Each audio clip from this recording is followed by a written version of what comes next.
चलाएगा, बाजवा का ऊपर हाथ होगा, ये हाथ उठ के वर्के फट के एक पेज पे कोई ना रहा।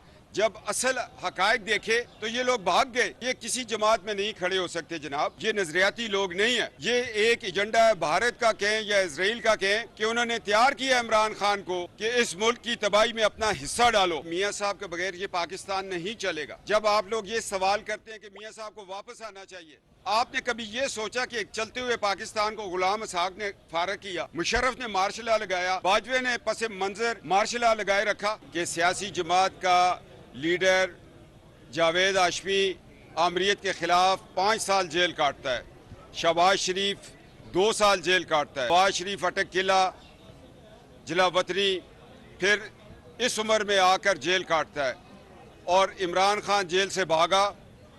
इनको ये खबर थी, ये समझ रहे थे कि माहौल उसी तरह का है, फैज़ हमीद जमात चलाएगा, बाजवा का ऊपर हाथ होगा।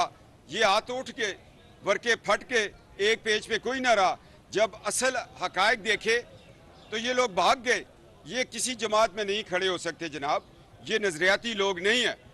ये एक एजेंडा है भारत का कहें या इजराइल का कहें कि उन्होंने तैयार किया इमरान खान को कि इस मुल्क की तबाही में अपना हिस्सा डालो, और उसके एजेंडे पे वो काम कर रहे हैं। ये आज का नहीं है, ये इमरान खान की शादी ले लें, इमरान खान के नानियाल का पस मंज़र देख लें, 1974 की तहरीक लाहौर में देख लें, 1953 की तहरीक मुस्लिम मस्जिद को देख लें। ये सब कड़ियाँ वहाँ से जुड़ती हुई रब्वे तक जाती हैं।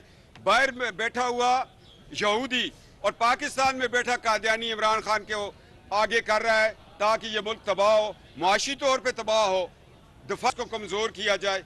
कौन सा वो पाकिस्तानी है जो अपने ही भाइयों की यूनिफॉर्म पे हमला करे?